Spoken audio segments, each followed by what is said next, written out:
Jumpa lagi dengan saya Lukman Fauzi. Kali ini kita akan membahas atau melanjutkan ngaji filsafat dari karya saya, yaitu Akulah Filsuf. Ini merupakan ngaji filsafat yang ke-8 ya. Kita lanjutkan. Ini masih bab 2, yaitu tentang dunia filsuf. Subbab kedua, yaitu 3 bidang kajian filsuf. Ya, pada subbab ini kita akan membahas tentang seluruh pemikiran kefilsafatan itu tidak lepas dari sistematika kefilsafatan. Sistematika kefilsafatan itu ada 3, ya, ada 3 hal. Nanti saya jelaskan saat pengajian ini berlangsung. Nah, pemikiran kefilsafatan apapun itu, mulai dari zaman klasik sampai sekarang, tidak lepas dari 3 bidang kajian ini. Maka dari situ, pemikiran-pemikiran kefilsafatan ataupun pengetahuan umum pada lainnya akan selalu berkaitan dengan 3 hal dalam sistematika filsafat ini. Apa itu? Mari kita lanjutkan ngaji kita dalam Akulah, dari buku Akulah Filsuf ini. Para filsuf bertindak dan berpikir bukan berangkat dari kekosongan, tetapi sudah ada frameworknya. Dalam menggali dan mengembangkan pengetahuan, para filsuf tidak bertindak sembarangan. Nah ini, jadi para filsuf itu dari dulu sampai sekarang, dari Thales sampai hari ini, itu tidak berpikir secara ngawur.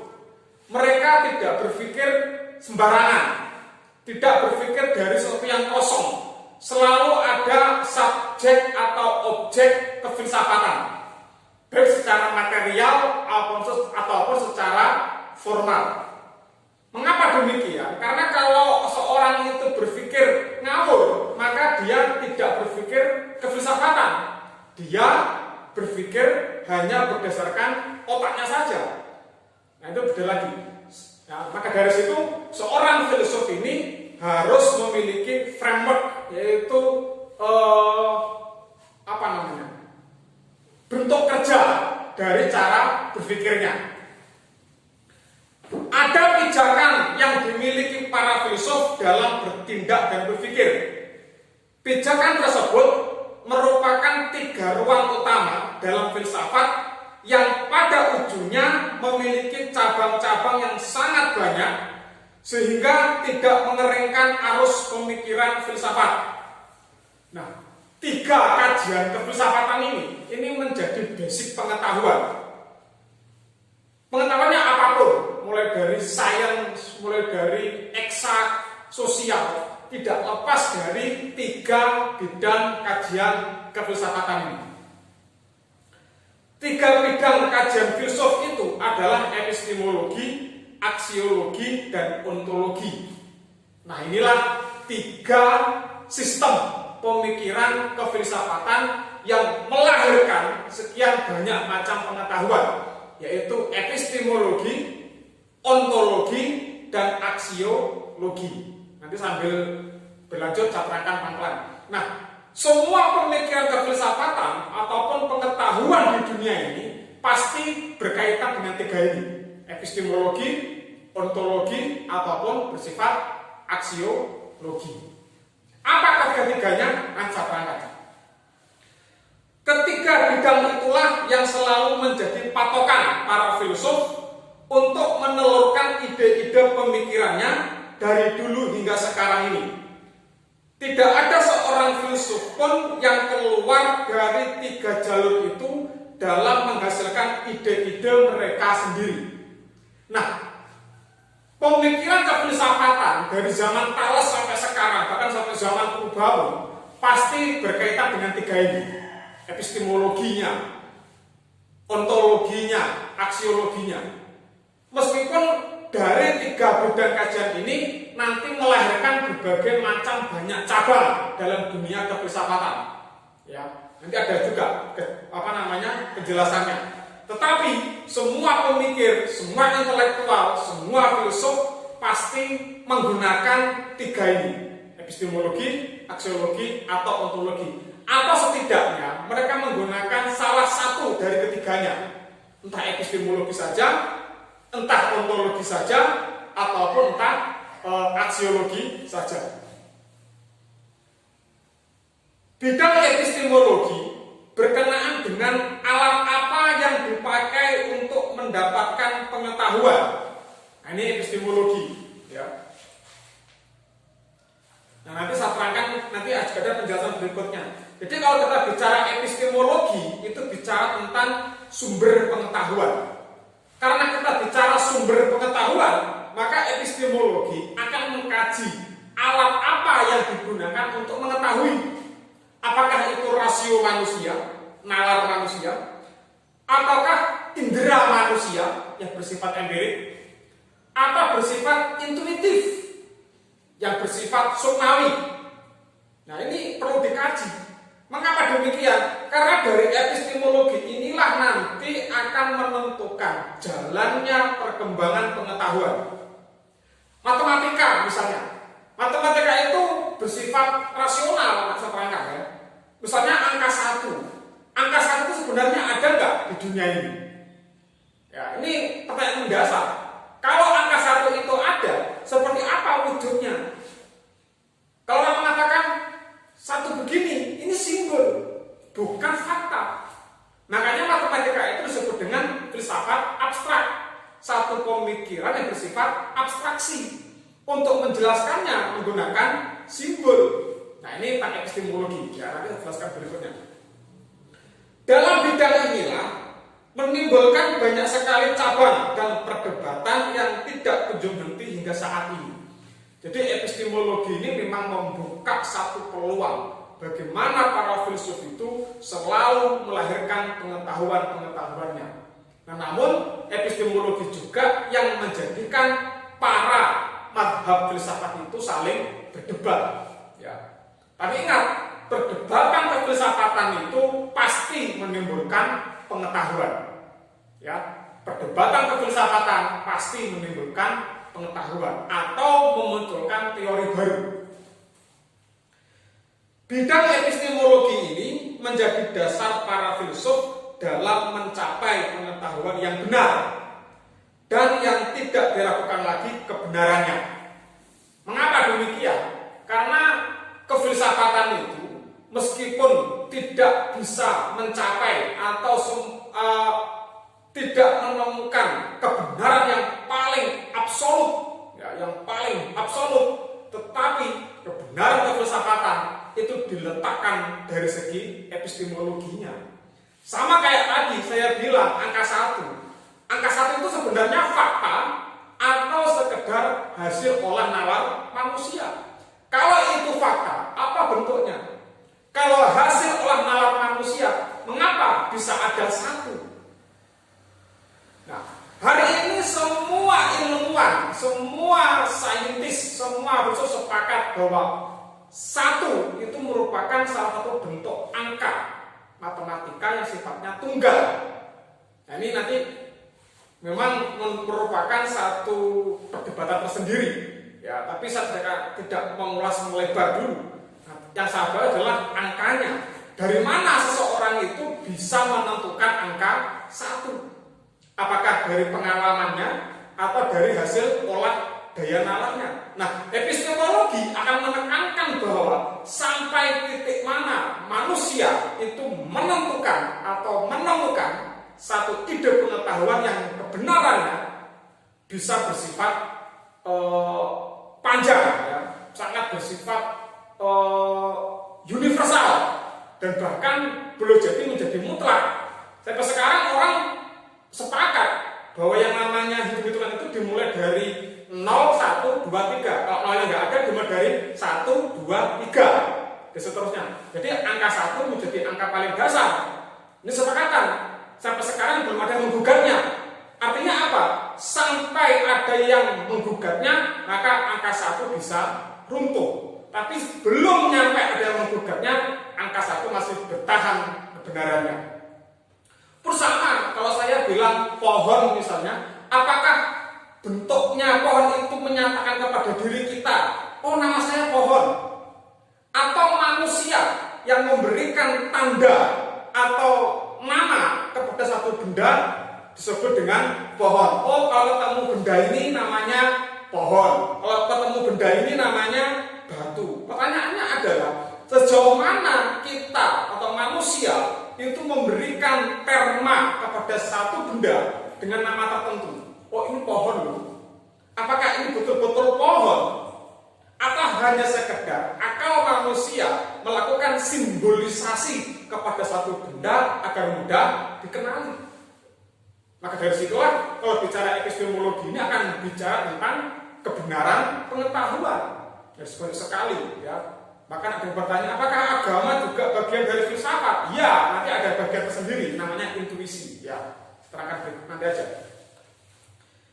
Epistemologi memiliki 5 cabang utama dalam pencapaian pengetahuan, yakni rasionalisme, empirisisme, fenomenalisme, intuisionisme, dan metode ilmiah atau saintisme. Jadi di epistemologi itu ada 5 cabang pemikiran yang nanti akan saling berkelindang, bahkan saling berdebat para pengikutnya. Tapi dengan adanya perdebatan itulah justru melahirkan sekian banyak macam pengetahuan. Ya, ada rasionalisme, ada empirisisme, ada fenomenalisme, ada intuisionisme, dan juga ada saintisme.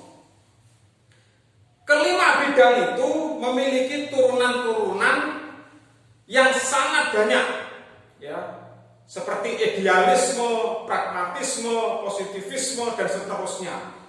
Nah, dari kelima cabang itu nanti akan melahirkan tentang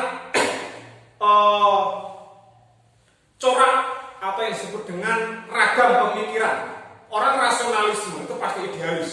Ya, kenapa? Karena bagi orang rasionalisme itu nalar manusia itu kunci kebenarannya. Tapi bagi kaum empirisisme, maka kenyataan atau fakta itu sangat penting. Maka kelompok empirisisme itu sangat materialisme. Bagi mereka yang nyata adalah sebuah fakta. Bidang aksiologi membahas tentang nilai apa yang terkandung dalam pengetahuan yang sudah dihasilkan. Kalau tadi epistemologi itu berkaitan dengan alat apa yang digunakan untuk mencapai pengetahuan, ya, maka aksiologi berkaitan dengan nilai apa yang terkandung dalam pengetahuan yang sudah dihasilkan. Contohnya, kalau orang sudah memberi tanda pohon, apa sih manfaat dari kita tahu pohon ini? Bisa nggak nama benda yang namanya pohon ini dirubah, misalnya menjadi asbak? Oh, kalau kita menyebut pohon kelapa menjadi asbak kelapa. Nah, itu bagian dari aksiologi, ya.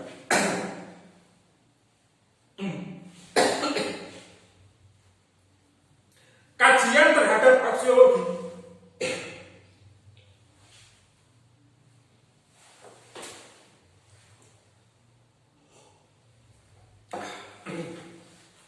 Ya. Kajian terhadap aksiologi lebih kepada bentuk praktis dari pengetahuan tersebut. Bidang ini memiliki 2 cabang utama, yaitu etika dan estetika. Jadi kalau kita bicara aksiologi itu, kita bicara tentang prakteknya, bicara tentang nilainya. Ya, sudah tidak lagi bicara tentang sumbernya, tapi bicara tentang nilainya. Kalau saya pakai jarik batik ini, kalau kita bicara epistemologi, ini maknanya apa? Ya. Nah, kalau kita bicara aksiologi, bagaimana menggunakannya supaya baik? Ini begitu. Dari bidang ini pula ilmu dikembangkan secara lebih praktis lagi untuk memberikan kemanfaatan bagi kehidupan manusia. Dengan memahami bidang ini, maka para filsuf dalam menelurkan ide-ide pemikirannya tidak terjebak dalam masalah teoretis saja. Kalau epistemologi itu lebih bersifat kajian-kajian kefilsafatan teoretis, maka aksiologi itu adalah kefilsafatan yang lebih praksis. Ya, ini kalau dalam konsep dialektika itu ada dialektika idealisme, ada dialektika materialisme, meskipun nanti berbeda makna. Ya. Artinya apa? Kalau kita bicara rasionalisme, bicara epistemologi, maka yang kita bicarakan adalah bagaimana manusia itu mendapatkan pengetahuan yang benar. Apakah itu lewat ide nalarnya atau dia melalui praktek langsungnya di lapangan. Nah, ini bagian dari epistemologi. Tapi kalau kita bicara aksiologi, maka kita bicara tentang bagaimana menggunakan suatu ilmu, suatu teori dalam kenyataan. Misalnya angka 1. Ya, kita kalau tidak ada angka 1 nggak bisa menghitung. Makanya dengan adanya angka-angka itu kita bisa menghitung 1, 2, 3 dan seterusnya. Maka dengan demikian kalau kita bicara aksiologi, kita sudah bicara tentang praktek dari satu teori. Bidang ontologi membahas tentang apa hakikat yang ada dari pengetahuan tersebut. Ya, kalau epistemologi bicara tentang alat mendapatkan pengetahuan, kalau aksiologi membicarakan tentang bagaimana satu ilmu itu memiliki nilai praktis, maka ontologi membicarakan tentang hakikat ilmu itu. Misalnya kalau kita bicara pohon, itu apa sih hakikatnya pohon itu? Apakah pohon itu hanya sekedar ilusi otak kita? Atau sebuah fakta? Kalau manusia tidak memberi tanda satu benda itu namanya pohon, kira-kira pohon itu ada di mana? Nah, ini bicara tentang ontologi. Apakah benda yang bernama pohon itu betul-betul disebut pohon? Ini ontologi, hakikat. Jadi kalau kita bicara ontologi, tidak sekedar kita bicara tentang metafisika, tapi semua pengetahuan juga memiliki ontologinya masing-masing. Kalau kita bicara kucing, sebenarnya binatang itu betul-betul kucing atau hanya penamaan manusia kepada binatang itu sehingga mudah untuk dikenali. Kalau binatang itu tidak diberi nama kucing, kira-kira bagaimana hakikat di binatang itu? Nah, ini perdebatan di wilayah ontologi. Kajian bidang ini lebih mempertanyakan apakah pengetahuan yang diketahui itu memiliki hakikat yang benar-benar ada dan kebenaran dari hakikat itu tidak diragukan lagi.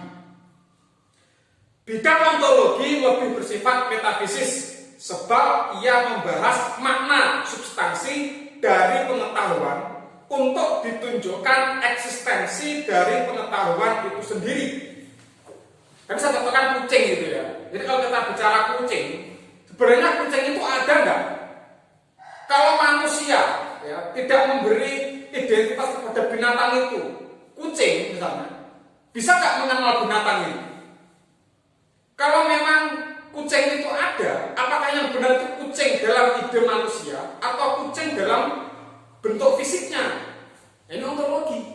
Jadi yang kita capai adalah hakikatnya, memberikan makna. Maka kadang ada butuh definisi, misalnya kucing itu adalah binatang berkaki 4 berbulu yang panjangnya 30 cm dengan bunyi menyong. Itu misalnya. Dengan memberikan definisi artinya, kita memberikan makna kepada satu pengetahuan. Sehingga apa? Dari sini kita bisa tahu bahwa kalau ada binatang kecil berbulu berkaki 4, bunyinya menyong misalnya, itu namanya kucing. Meskipun binatang itu sendiri tidak pernah menyebut dirinya kucing, karena tidak tahu. Karena yang memberikan nama binatang itu adalah tetap manusia. Ini ontologi perdebatan wilayah ontologi. Ketiga bidang kajian di atas tidak bisa dipisahkan satu sama lain.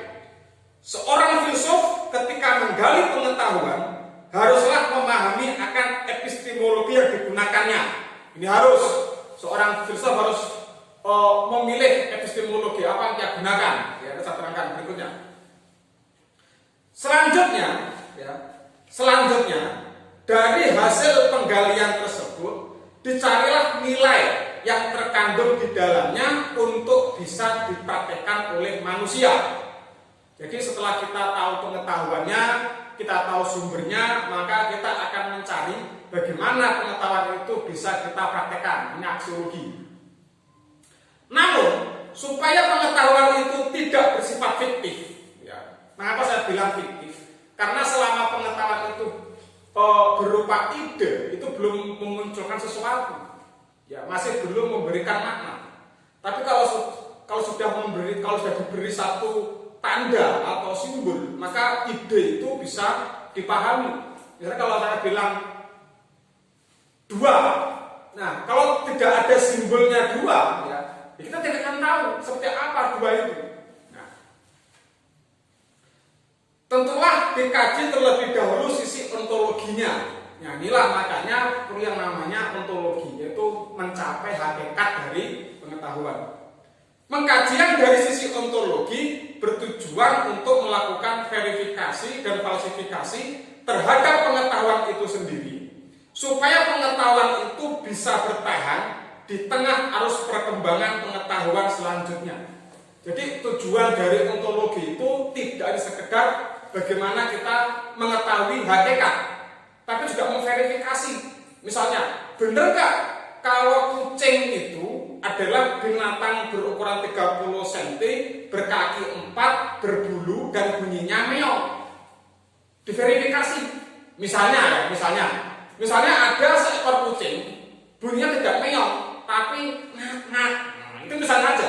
Pertanyaannya adalah, meskipun bentuknya sama, berkaki 4, berbulu, tapi kok bunyinya ngak-ngak? Apa itu kucing atau bukan? Nah, ini fungsi dari ontologi seperti itu. Kalau itu kucing, berarti ada perubahan definisi. Ditambahin yang bunyinya meong dan ada juga yang berbunyinya ngak-ngak. Nah, itu contoh sederhananya seperti itu. Pengetahuan yang hakikatnya tidak benar, maka ia tidak layak untuk dipakai dan dipertahankan. Nah, ini satu proses yang panjang untuk bisa mengetahui apakah hakikat pengetahuan itu benar atau salah. Misalnya angka 1. Apakah simbol angka 1 itu mutlak? Kalau mengatakan mutlak, kenapa angka 1 di Jawa itu bentuknya seperti M ini? Ya. Lalu kalau di Cina angka 1 beda lagi. Kalau di angka 1 beda lagi. Artinya apa? Angka 1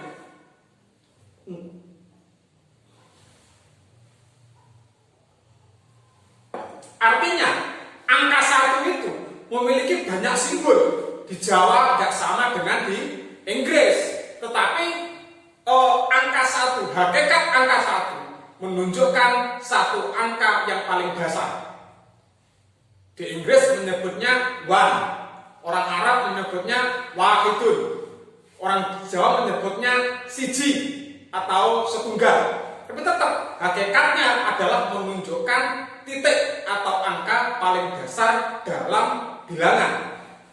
Inilah bicara hakikat pengetahuan harus sangat dalam sekali, sangat detail sekali. Ya. Dan itu para filsuf dari dulu sampai sekarang berusaha melakukan itu, perdebatan, diskusi untuk mempertahankan pendapatnya. Jika pendapatnya itu benar, maka bisa bertahan dalam ribuan tahun lamanya. Jika salah, habis. Apakah itu sebagai keliruan? Tidak, karena proses filsafat tidak akan pernah berhenti.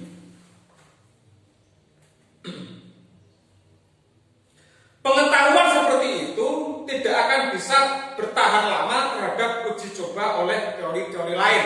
Itu sudah pasti, karena yang namanya pengetahuan itu akan selalu diuji oleh teori-teori lain. Ya. Jadi kalau kita bicara filsafat memang luas sekali, karena filsafat itu induknya pengetahuan. Jadi kalau kita bicara filsafat itu tidak sekedar disiplin ilmu kefilsafatan, tapi semua kajian pengetahuan itu bisa masuk ke ranahnya filsafat. Bila sebuah pengetahuan tahan terhadap uji coba, maka pengetahuan itu layak dijadikan pegangan dalam bertindak. Nah, ini misalnya kalau saya bilang, kalau kita menulis angka 1 dengan angka Latin, maka seperti ini. Itu Latin. Kalau angka Jawa seperti huruf M. Nah, itu kalau tidak ada yang membantah simbol-simbol seperti itu, maka boleh kita gunakan sampai kapanpun. Ketiga bidang kajian filsafat ini tidak boleh dipisahkan satu sama lain. Ketiganya saling melengkapi dan menyempurnakan dalam penggalian dan pengembangan pengetahuan selanjutnya. Jadi epistemologi, aksiologi, ontologi, ketiga-tiganya saling berkaitan, tidak bisa dipisahkan. Untuk memudahkan pembahasan mengenai 3 kajian tersebut, disajikan bagan dari pengkajian filsafat, bagan dari 3 bidang kajian filsuf sebagai berikut. Nah, ini saya sharekan aja karena kita tidak punya papan tulis.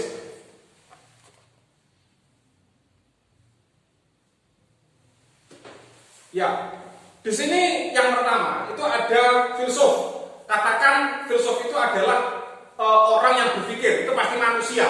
Karena sampai hari ini belum ada makhluk lain selain manusia yang terbukti punya pengetahuan, ya, secara bisa dikaji. Lalu filsuf ini dalam berpengetahuan dia akan melakukan 3 bidang kajian, yaitu epistemologi, aksiologi, dan ontologi tadi. Karena kalau kita bicara pengetahuan, dari mana sumber pengetahuannya? Epistemologi. Lalu berikutnya, kalau sudah tahu sumber pengetahuannya, kira-kira pengetahuan yang sudah kita dapat itu memiliki nilai praktis enggak? Bisa dipraktekkan enggak? Kalau enggak, maka menjadi pengetahuan teoretis. Tapi kalau bisa dipraktekkan, maka selain teoretis juga bersifat praksis. Lalu yang ketiga bersifat ontologi. Nah, inti dari pengetahuan itu apa? Hakikatnya apa sebenarnya? Nah, ini ontologinya. Keterangannya begini. Seorang filsuf dalam mengkaji pengetahuan harus memperhatikan 3 hal, yaitu epistemologi, aksiologi, dan ontologi.